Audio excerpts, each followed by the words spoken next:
Kali ini kita akan membahas suatu topik yang sebenarnya tidak terlalu mendasar, namun perlu kita bahas karena sering ditanyakan di berbagai forum diskusi lintas agama.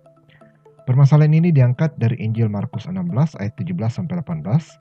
Di dalam pembacaan ini, dikatakan bahwa tanda-tanda seperti pengusiran setan di dalam nama Kristus, berbicara di dalam bahasa asing, memegang ular dan kebal terhadap racun, dan juga mendoakan orang yang sakit dan akan sembuh.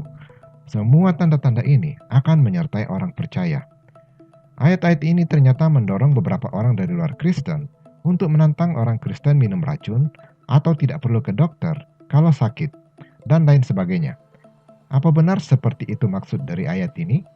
Sebelum kami membahas masalah ini, kami sangat mengharapkan dukungan dari saudara untuk bisa membantu pelayanan kami dengan mengklik subscribe atau tombol like, karena hal ini bisa membantu video-video kami untuk menjangkau lebih banyak penonton.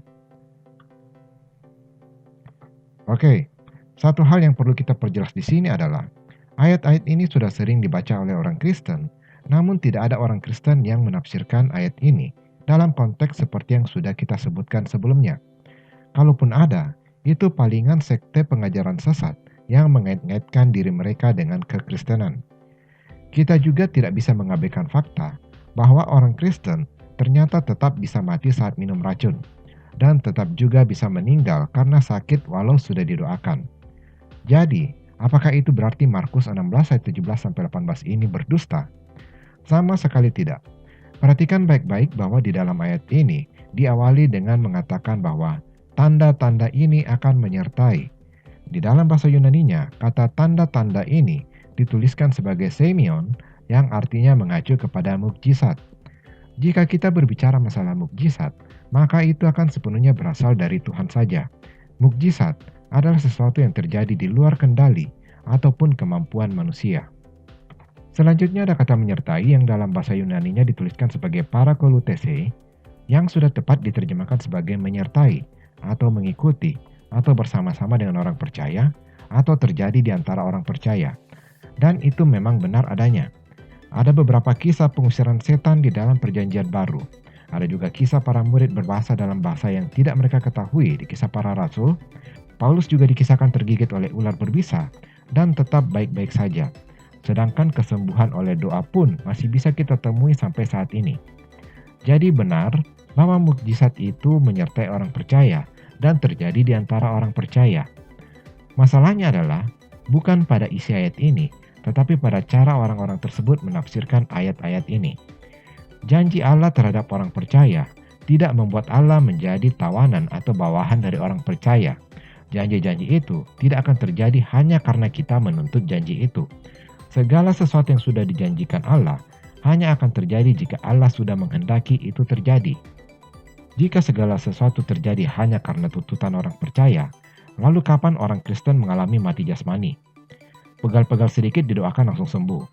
Divonis kanker stadium akhir pun didoakan langsung sembuh. Jadi kapan mati jasmaninya? Jika demikian, lalu apa gunanya ayat-ayat tentang kematian jasmani di dalam Alkitab?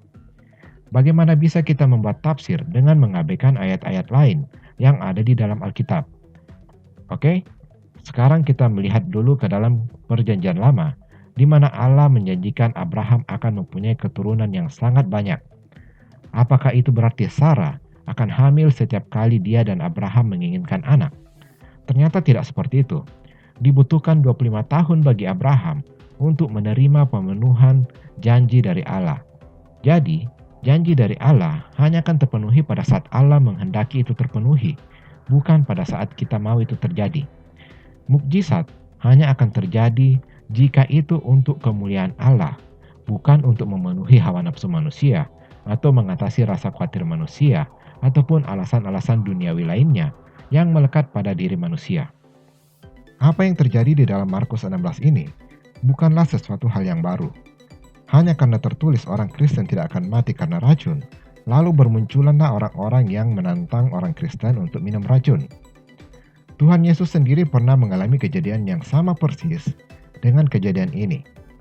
Di dalam Mazmur 91 tertulis bahwa Allah tidak akan membiarkan orang yang dikasihinya terantuk batu.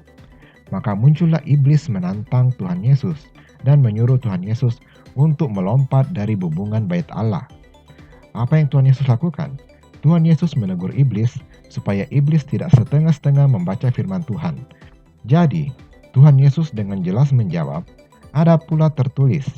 Dari perkataan Tuhan Yesus ini, ia mau memperlihatkan kepada iblis bahwa iblis lupa ayat lain dari Ulangan 6 ayat 16 yang melarang kita untuk mencobai Tuhan. Demikian, sehingga untuk menghadapi orang-orang yang meniru perilaku iblis ataupun berpikir seperti cara iblis berpikir, kita cukup meniru apa yang dilakukan oleh Tuhan Yesus. Beritahukan kepada mereka bahwa orang Kristen tidak boleh mencobai Tuhan hanya untuk mengetahui apakah Tuhan itu ada atau mendesak Tuhan untuk menunjukkan mukjizatnya. Kalau sampai ada orang yang merasa diri sebagai orang percaya tapi minum racun dengan sengaja untuk menguji kuasa Allah, maka jelas orang itu bukan orang percaya. Jika ia benar-benar sudah percaya, lalu kenapa dia masih harus mencobai Tuhan? Hal itu juga membuktikan bahwa orang itu malas membaca firman Tuhan sehingga ia sampai kepada kesimpulan yang salah. Orang yang benar-benar percaya tentunya tidak akan malas membaca firman Tuhan. Oke, mudah-mudahan penjelasan ini bisa membantu kita semua untuk memahami konteks dari Markus 16 ayat 17-18 ini. Sampai jumpa di video kami yang lainnya. Salam Soli Deo Gloria.